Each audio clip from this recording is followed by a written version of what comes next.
జై శ్రీరామ్. అందరికీ నమస్కారం. Welcome to news Akhanda. నేను మీ కస్తూరి శ్రీధర్. పెద్దోళ్ళు ఒక సామెత చెప్తారు, అనువుగాని చోట అధికులం అనరాదు అని. బహుశా ఈ సామెత ఏంటో, ఈ సామెతకి అర్థం ఏంటో ఈ బొంగుల దేశం వాళ్ళకి తెలిసినట్లే. తెలిసింటే ఇట్లా పిచ్చి పిచ్చి కోతలన్నీ కూడా కుయ్యరు. వాళ్ళు ఏమంటున్నారు తెలిసిన, వాళ్లకు వాళ్ళ బతుకు, వాళ్ళకుండే కెపాసిటీకి, వాళ్ళకుండే క్యాలిబర్కు వాళ్ళు వచ్చేసి కలకత్తా నగరాన్ని ఆక్రమించుకుంటారంట. ఎవరో బంగ్లాదేశ్ వాళ్ళు. అర్థమైందా? కలకత్తా, పశ్చిమ బెంగాల్ రాజధాని ఈ కలకత్తా నగరం. ఒకప్పుడు మన దేశానికి వాణిజ్య నగరంగా వెలసిల్లినటువంటి కలకత్తా నగరం ఇప్పుడు పాడుబడిన ఇళ్లతో, పేదరికం, ఆకలి, దరిద్రంతో కొట్టుమిట్టాడుతుంది.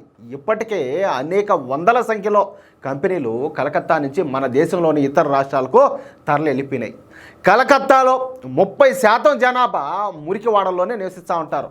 వీళ్ళల్లో ఈ 30% మందిలో ఒక వర్గం వారి జనాభానే అధికంగా ఉంటుంది. ఆ వర్గం వాళ్ళు ఎవరో తెలుసు కదా మీకు. ఈ విధంగా మన కలకత్తా నగరం ఉండాలి. ఇక బంగ్లాదేశ్ విషయానికి వద్దాం. బంగ్లాదేశ్లో అతిపెద్ద నగరం ఏదయ్యా అంటే ఢాకా. ఈ ఢాకా మన కలకత్తా అంతా పెద్ద నగరం కాకపోయినప్పటికీ ఇది కూడా పెద్ద నగరమే. 1 కోటి మందికి పైగా జనాభా అక్కడ నివసిస్తూ ఉంటారు. ఇక బంగ్లాదేశ్ వాణిజ్య నగరం కూడా ఏదయ్యా అంటే ఈ ఢాకానే. అయినప్పటికీ ఈ ఢాకా నగరంలో 50% పైగా ప్రజలు ఎక్కడయ్యా బతుకుతూ ఉంటారంటే మురికివాడల్లోనే బతుకుతూ ఉంటారు. ఇక్కడ ఉన్నంత పేదరికం ఎక్కడ? ఢాకాలో. ఆకలి దరిద్రాన్ని చూస్తే ప్రపంచంలో అసలు ఇంత దరిద్రం ఉండదా అని చెప్పేసి మీరు ఆశ్చర్యపోక మానరు. ఏది కొన్ని ఆఫ్రికా దేశాల్లో చూస్తూ ఉంటారు మీరు, అక్కడ మించి కనపడుతూ ఉంటుంది ఇక్కడ. ఇక వీళ్ళలో 90% మంది మత ఛాందస్వాదులే. మీకు ఒక మాట చెప్పేదా, ప్రపంచంలోనే అతిపెద్ద రెడ్ లైట్ ఏరియా ఏడుండదయ్యా అంటే ఈ బంగ్లాదేశ్లోనే ఉండదు ఆ స్వామి. మీకు తెలిసినో తెలియదేనో.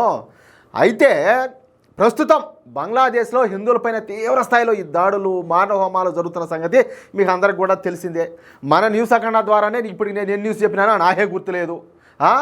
దీంతో ఈ విషయంలో భారత్కు బంగ్లాదేశ్కు మధ్యన తీవ్రమైనటువంటి విభేదాలు అయితే ఏర్పడినాయి. దీంతో భారత్ కొన్ని రకాల ఎగుమతులను బంగ్లాదేశ్కి అయితే నిలిపేసింది. మనకు అందుతున్న సమాచారం ప్రకారం అవి నిత్యావసర వస్తువులంట. ఏది మనం రోజు వాడుకునేటువంటి ఉప్పు, పప్పు, బియ్యం, ధాన్యాలు ఇటన్నీ కూడా. సరే, ఈ విషయం ఇంకా బయటకి అయితే పొక్కలేదనుకోండి, అది వేరే విషయం. ఇక అనవసరంగా ఈ బంగ్లాదేశ్ భారత్తో కయ్యానికైతే కాలుదూతుంది ఇప్పుడు. ఏది వాళ్ళ శక్తి మరిచిపోయి, వాళ్ళ దమ్మేందో మరిచిపోయి, వాళ్ళను ఎక్కువగా ఊహించుకునేసి ఇప్పుడు భారతదేశం మీదకి వీళ్ళు కాలుదూతున్నారు. భారత సరిహద్దుల వద్ద ఈ టర్కీ డ్రోన్లను మోహరించింది. అందుకు కౌంటర్గా మన భారత్ కూడా యాంటీ డ్రోన్ సిస్టమ్స్ అయితే అక్కడ పెట్టినారు. ఏది బంగ్లాదేశ్ సరిహద్దుల్లో. ఇప్పటి వరకు చెప్పాలంటే ఎప్పుడు కూడా సీరియస్గా తీసుకోవాలి ఈ బంగ్లాదేశ్ భారత సరిహద్దుల విషయంలో. కానీ ఇప్పుడు ఆ పరిస్థితి అయితే వచ్చింది. అయితే భారత యాంటీ డ్రోన్ సిస్టమ్స్ను మోహరించినందుకు నిరసనగా బంగ్లాదేశ్లోని మాజీ సైనికాధికారులు, అదేవిధంగా ఈ బంగ్లాదేశ్ జాంబీగాళ్ళు వీళ్ళిద్దరూ కలిసి ఒక భారీ ర్యాలీ నిర్వహించారు. యాక్చువల్గా అయితే తీవ్రవాదులు, వీళ్ళు రిటైర్ ఆర్మీ వాళ్ళు కావచ్చు, వీళ్ళు మామూలు కలవకూడదు. ఎందుకంటే వీళ్ళది వచ్చేసి జాతీయవాద భావజాలం ఉంటుంది, వాళ్ళు వచ్చేసి దేశ వ్యతిరేక భావజాలం ఉంటుంది. కానీ ఇప్పుడు మన దేశంలో లాగా కాదు కదా. ఇప్పుడు పాకిస్తాన్లో ఉన్నారు ఆర్మీ వాళ్ళైనా లేకపోతే తీవ్రవాదులైనా, వాళ్ళంతా కూడా వాళ్ళు చేసేది ఏందయ్యా అంటే భారతదేశాన్ని ఏదో విధంగా నాశనం చేయాలని చెప్పి వాళ్ళు ఆలోచన చేసేది. సేమ్ మెంటాలిటీ, సేమ్ యాటిట్యూడ్ ఏది ఇప్పుడు బంగ్లాదేశ్లో కూడా ఆ విధంగా తయారైపోయింది. ఆ బంగ్లాదేశ్లో ఉన్నటువంటి ఈ మత ఛాందసవాదులు, ఈ జాంబీగాళ్ళు, ఈ మాజీ సైనికాధికారులు వీళ్ళందరూ కలిసి ర్యాలీ అయితే నిర్వహించారు.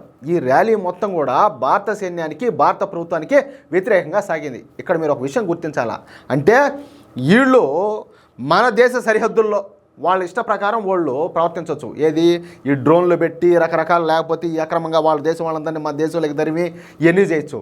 కానీ మన దేశ సరిహద్దులో మనం పటిష్టంగా పెట్టుకున్నా ఈ యాంటీ డ్రోన్ సిస్టమ్స్ని మనం మోహరించినా కూడా వాళ్ళకి బాధ కలుగుతుంది.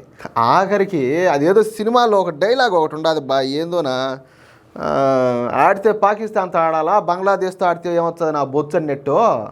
అట్టగా భారత్ ఢీకొంటే చైనాతో అన్నా కొట్టాలా, పాకిస్తాన్తో అన్నా కొట్టాలా.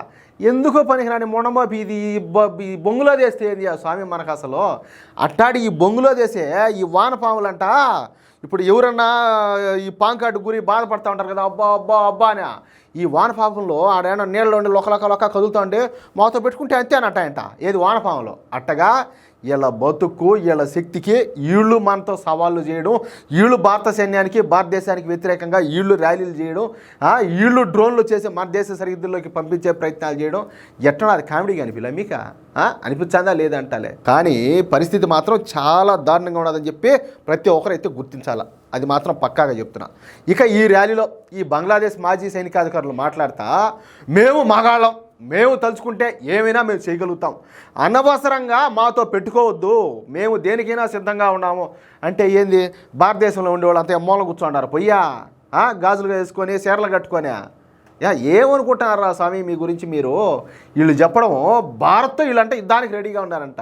ఒరే స్వామి, మీ మొహాలపై ఒకసారి అద్దాలో చూసుకుంటారా నాయన, అద్దాలో చూసుకుంటారా స్వామి? అద్దాలో చూసుకుంటే మీకు శక్తి ఏందో మీకు తెలుస్తుంది. అటు చూసుకునేట్లేరా మీ మొహాలు చూడబోతా ఉంటేనా? మేము గనుక ఒక అడుగు ముందుకు వేస్తే వారం రోజుల్లో కలకత్తా నగరాన్ని మేము సొంతం చేసుకోగలుగుతామని మాట్లాడినారు. సరే, వాళ్ళు గర్వంతో మాట్లాడినారా, అహంకారంతో మాట్లాడినారా, మతం పెక్కి మాట్లాడినారా, అది పక్కన పెడదాం. కానీ ఈ వ్యాఖ్యలు మాత్రం చాలా తీవ్రమైన వ్యాఖ్యలు కదా అయ్యా. అసలు వాళ్ళు కలకత్తా నగరాన్ని ఆక్రమించుకుంటామంటే అంత దమ్ము, అంత ధైర్యం, అంత సాహసం వాళ్ళకి నుంచి వచ్చినాయి. ఒకసారి ఆలోచించండి మీరు. సరే, ఒక కలకత్తా నగరమే కాదు, మేము సరిగ్గా దృష్టి పెట్టామంటే పశ్చిమ బెంగాల్ రాష్ట్రాన్ని, అస్సాం రాష్ట్రాన్ని, అలాగే ఢిల్లీని కూడా స్వాధీనం చేసుకోగలుగుతామని మాట్లాడినారు. ఓరి నీ అవ్వ బుడంకాయ్, ఏమిరా స్వామి, ఏమి దాగి వచ్చినారా?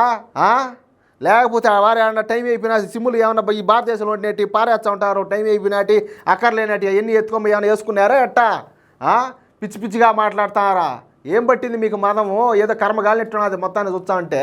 అదేవిధంగా అది మా సత్తాను, మా సత్తా చూసైనా కూడా సరిహద్దుల వద్ద భారత సైన్యం తమ స్పీడును తగ్గించుకోవాలా, బంగ్లాదేశ్ సరిహద్దుల వద్ద ఏర్పాటు చేసినటువంటి యాంటీ డ్రోన్ సిస్టమ్స్ను ఉపసంహరించుకోవాలని మాట్లాడినారు. అంటే మీ ఇష్ట ప్రకారం మీరు చేసే గమ్మునున్నట్టు, లేదంటే మేము కౌంటర్గా మా దేశాన్ని మేము కాపాడుకోవడం కోసం కావచ్చు, మా సరిహద్దులను మేము పటిష్టంగా ఉంచుకోవడం కావచ్చు చేస్తే అది మీ కోపాలు వస్తాయి.